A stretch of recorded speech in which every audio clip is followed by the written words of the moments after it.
Okay, the purpose of this video is to show you how to get a link to share so you can get some Google reviews.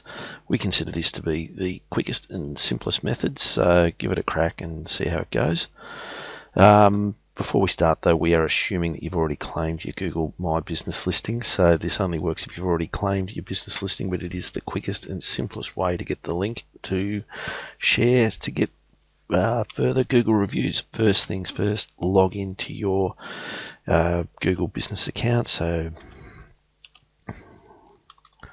Google My Business, do a search, or you can go straight to business.google.com. Either way works.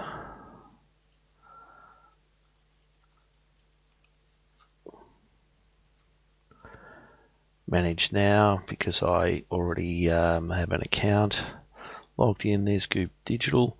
It's really straightforward. Click the home button. You may have multiple listings down the left hand side. Select the appropriate account, but in this case Goop Digital. Home, go to get more reviews. I mean, it can't be any more simpler than that. Get more reviews. Share profile. You click that link, that's already copied.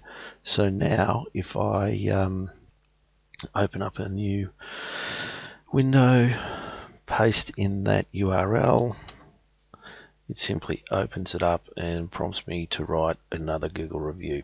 So whoever it is that's logged in will be able to see that, write the appropriate review, add some images if they like, whatever needs doing, and post. So that's it. It's so simple, so easy. Don't overthink it. Google make it very easy.